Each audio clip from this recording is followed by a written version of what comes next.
Hi, S L ഡോക്സിന്റെ പുതിയൊരു വീഡിയോയിലേക്ക് എല്ലാവർക്കും സ്വാഗതം. പുരുഷന്മാര് പൊതുവെ ഇമോഷണലി ഡൗൺ ആയിട്ട് നമ്മൾ വല്ലാണ്ട് കാണാറില്ല.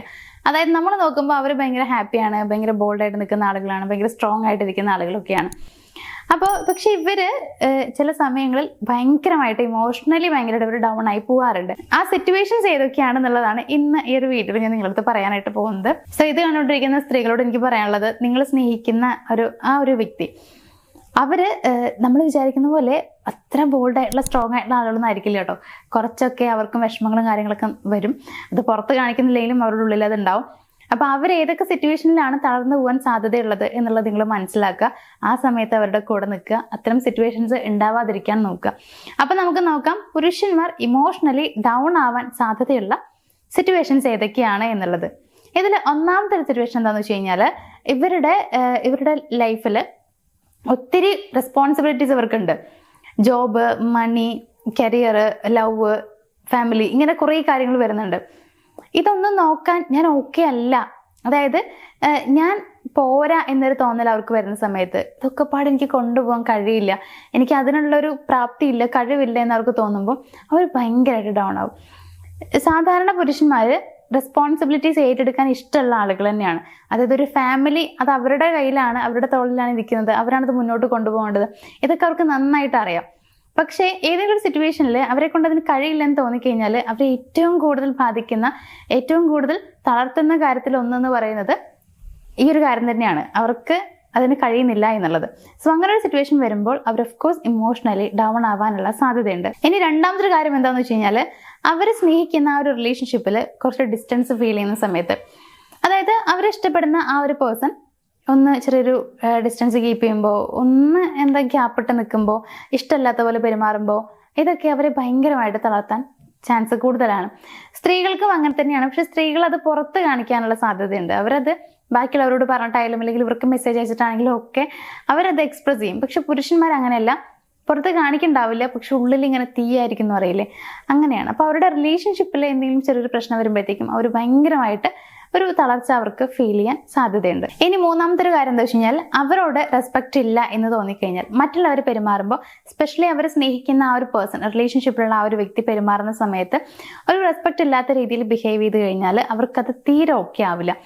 അവർക്ക് ഭയങ്കരമായിട്ട് ഇങ്ങനെ ഒരു നെഗറ്റീവ് ഫീൽ ചെയ്തുകൊണ്ടേയിരിക്കും, റെസ്പെക്റ്റ് ഇല്ല എന്നുള്ളത് കൊണ്ട് തന്നെ. സോ റെസ്പെക്റ്റ് ഇല്ലാത്ത രീതിയിൽ അവരോട് ബിഹേവ് ചെയ്യാൻ ആരെങ്കിലും ശ്രമിക്കുകയാണെങ്കിൽ, പ്രത്യേകിച്ച് അവർ റിലേഷൻഷിപ്പിലുള്ള ആ ഒരാൾ ഒരു ബഹുമാനമില്ലാത്ത രീതിയിൽ പെരുമാറുക, എപ്പോഴും കുറ്റപ്പെടുത്തുകയൊക്കെ ചെയ്തുകൊണ്ടിരിക്കുകയാണെന്നുണ്ടെങ്കിൽ അത് അവരെ ഭയങ്കരമായിട്ട് നെഗറ്റീവ് ആക്കാനും അവരെ ഇമോഷണലി ഡൗൺ ആക്കാനും ആ ഒരു പേഴ്സൻ്റെ അടുത്ത് വരെ ദേഷ്യം തോന്നിപ്പിക്കാനുമുള്ള സാധ്യത വളരെ കൂടുതലാണ്. ഇനി നാലാമത്തെ ഒരു കാര്യം എന്താണെന്ന് വെച്ച് കഴിഞ്ഞാൽ, ഇവർക്കൊരു പ്രോബ്ലം വരുമ്പോൾ അത് സോൾവ് ചെയ്യാൻ ഇവർ മാക്സിമം ശ്രമിക്കാറുണ്ട്.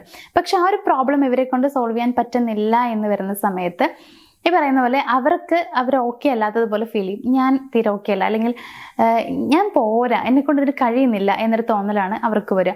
അങ്ങനെ വന്നു കഴിഞ്ഞാലും അവർക്ക് ഉണ്ടാകുന്ന സെയിം ഫീൽ തന്നെയാണ്. അതായത് ഭയങ്കര മാനസികമായിട്ടൊരു തളർന്നു പോവുകയാണ് ചെയ്യുക. ഞാൻ എന്താണ് ഇങ്ങനെ, എന്നെക്കൊണ്ട് ഇത് പറ്റുന്നില്ലല്ലോ, ബാക്കിയുള്ളവരൊക്കെ അത്യാവശ്യം നല്ല രീതിയിൽ കുഴപ്പമില്ലാണ്ട് പോകുന്ന ആളുകളാണ്, എനിക്ക് മാത്രം ഇത് ഇങ്ങനെ സംഭവിക്കുന്നത്, ഞാൻ തീരെ പോരാ, ഈ ഒരു സംഭവം അവർക്ക് ഫീൽ ചെയ്യും.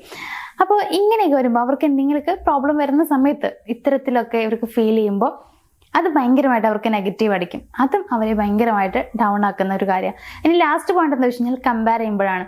നമ്മൾ അവരെ വെച്ച് മറ്റൊരാളുമായിട്ട് കമ്പയർ ചെയ്യുമ്പോൾ, അതായത് നമ്മൾ കമ്പയർ ചെയ്യുമ്പോൾ തന്നെ എങ്ങനെ പറയാം, അവർ അത്രയും നല്ല കാര്യങ്ങളൊക്കെ ചെയ്യുന്നുണ്ട്, അത്രയും വലിയ വലിയ കാര്യങ്ങൾ ചെയ്യുന്നുണ്ട്, നിങ്ങൾക്കത് ചെയ്യാൻ പറ്റില്ല, അങ്ങനെ പറ്റില്ല, ഇങ്ങനെ പറ്റില്ല, ഇങ്ങനെയൊക്കെ നമ്മൾ ചോദിക്കേണ്ടാവുക. ഇത് ഇങ്ങനെ നമ്മൾ കമ്പയർ ചെയ്യുമ്പോൾ നമ്മൾ വിചാരിക്കും, നമ്മൾ പറയുമ്പോൾ അവർക്കത് മനസ്സിലാവും, അപ്പോൾ അവർ മാറാൻ ശ്രമിക്കും. അല്ലെങ്കിൽ വേറൊരാൾ വെച്ച് കമ്പയർ ചെയ്യുമ്പോഴാണ് അവർക്ക് കുറച്ചുകൂടി തിരിച്ചറിവുണ്ടാവുക എന്നൊക്കെ നമ്മൾ വിചാരിക്കും. പക്ഷെ അങ്ങനെയൊന്നും അല്ല. കമ്പയർ ചെയ്യുന്നത് അവരെ കൊണ്ട് തീരെ സഹിക്കാൻ പറ്റാത്തൊരു കാര്യമാണ്. പ്രത്യേകിച്ച് അവർ സ്നേഹിക്കുന്ന ഒരാൾ പറയുമ്പോൾ അവർ തീരെ ഓക്കെ അല്ല, അവർ പോരാ എന്നുള്ളതാണ് നമ്മൾ അവരുടെ അടുത്ത് പറയണത്. അത് അവർക്ക് തീരെ അക്സെപ്റ്റ് ചെയ്യാൻ പറ്റുന്നൊരു കാര്യമല്ല. അതുകൊണ്ട് തന്നെ കമ്പയർ ചെയ്ത് കഴിഞ്ഞാലും അവർക്ക് ഇത്തരത്തിലുള്ള ഇമോഷണലി ഡൗൺ ആവാനുള്ള സാധ്യത കൂടുതലാണ്. അപ്പോൾ ഇത്രയും സിറ്റുവേഷനിലൊക്കെ പുരുഷന്മാർ മാനസികമായി തളർന്നു പോകാനുള്ള ചാൻസ് ഉണ്ട്. നമ്മൾ പലരും വിചാരിക്കാറുണ്ട് പുരുഷന്മാർക്ക് പ്രത്യേകിച്ച് കുഴപ്പമൊന്നും ഉണ്ടാവില്ല, അവർ ഭയങ്കര ഓക്കെ ആയിരിക്കും, ഭയങ്കര കൂളായിട്ടുള്ള ആളുകളായിരിക്കും എന്നുള്ളതൊക്കെ ശരിയാണ്. അവർ കുറേയൊക്കെ കൂളായിട്ടുള്ള ആളുകൾ തന്നെയാണ്. പക്ഷെ അവരുടെ ഉള്ളിൽ കുറേ പ്രശ്നങ്ങൾ കിടക്കാറുണ്ട്, നമ്മൾ മനസ്സിലാക്കാറില്ല എന്നുള്ളതാണ്. ഇപ്പോൾ അവർ ജസ്റ്റ് ഒരു 5 മിനിറ്റ് ഫ്രീ ആയിട്ടിരിക്കണമെന്ന് വിചാരിക്കുന്ന ആളുകളായിരിക്കും. അപ്പോൾ ഫ്രീ ആയിട്ടിരിക്കാന്ന് പറയുമ്പോൾ അവർക്ക് ആരോട് സംസാരിക്കാൻ തോന്നില്ല, ഒന്നും ചെയ്യാൻ തോന്നില്ല. ജസ്റ്റ് ചിലപ്പോൾ ഫോൺ നോക്കിയിരിക്കുന്നുണ്ടാവും, അല്ലെങ്കിൽ കിടക്കുന്നുണ്ടാവും, മിണ്ടാതിരിക്കുന്നുണ്ടാവും. ഇതൊക്കെ അവർ ചെയ്യുന്നുണ്ടാവും. അത് അവരുടെ ഉള്ളിൽ കുറേ ടെൻഷനും കാര്യങ്ങളൊക്കെ ഉണ്ടാകുമ്പോൾ അവർ ആഗ്രഹിക്കുന്ന ഒരു ഫ്രീഡമാണത്. നമ്മളത് അനുവദിച്ചു കൊടുക്കുക എന്നുള്ളതാണ് ഏറ്റവും വലിയ കാര്യം എന്ന് പറയുന്നത്. അതേപോലെ തന്നെ അവരെ മനസ്സിലാക്കുക, അവർ ഏതൊക്കെ സമയങ്ങളിലാണ് ഇത്തരത്തിൽ അവർക്ക് വളരെയധികം ഒരു മാനസികമായി വിഷമം ഉണ്ടാവുന്നത്, ഏതൊക്കെ സിറ്റുവേഷനിൽ നമ്മൾ അവരെ സപ്പോർട്ട് ചെയ്യണം എന്നുള്ള കാര്യങ്ങൾ കൃത്യമായി മനസ്സിലാക്കി കഴിഞ്ഞാൽ നമുക്ക് നല്ലൊരു പാർട്ണറായിട്ട് മാറാനും കൂടി കഴിയും. സ്ത്രീകൾക്ക് വേണ്ടിയിട്ടാണ് പറയുന്നത്. നല്ലൊരു ലൈഫ് പാർട്ണറായിട്ട് മാറാൻ കഴിയും. അവർക്കും അത് തന്നെയാണ് വേണ്ടത്. നിങ്ങൾ അവരുടെ കൂടെ ഉണ്ട് എന്നുള്ളത് എപ്പോഴും അവരെ തോന്നിപ്പിച്ചു കഴിഞ്ഞാൽ അവർ ഭയങ്കര ഹാപ്പിയാവും. അവരുടെ ഒരു മാനസിക തളർച്ച അല്ലെങ്കിൽ വിഷമം എന്ന് പറയുന്നത് ഒരു പകുതിയോളം നമുക്ക് തന്നെ ഇല്ലാണ്ടാക്കാനും കഴിയും. അപ്പോൾ എന്തായാലും ഇത് കണ്ടുകൊണ്ടിരിക്കുന്ന സ്ത്രീകൾക്ക് അത് കഴിയട്ടെ എന്ന് പറഞ്ഞുകൊണ്ടും, ഇതേപോലുള്ള മറ്റ് വീഡിയോസുകൾ നിങ്ങൾക്ക് കാണാൻ താല്പര്യമുണ്ടെങ്കിൽ, അങ്ങനെ എന്തെങ്കിലും ടോപ്പിക്കിനെ കുറിച്ച് അറിയാൻ താല്പര്യമുള്ള ആളുകളൊക്കെ ആണെന്നുണ്ടെങ്കിൽ ആ ടോപ്പിക്കുകൾ എന്തൊക്കെയാണെന്നുള്ളത് ജസ്റ്റ് ഒന്ന് കമന്റ് ബോക്സിൽ കമന്റ് ചെയ്യും കൂടി ചെയ്യാം. നമുക്ക് എന്തായാലും ഇപ്പോൾ മറ്റൊരു വീഡിയോയിൽ കാണാം. താങ്ക്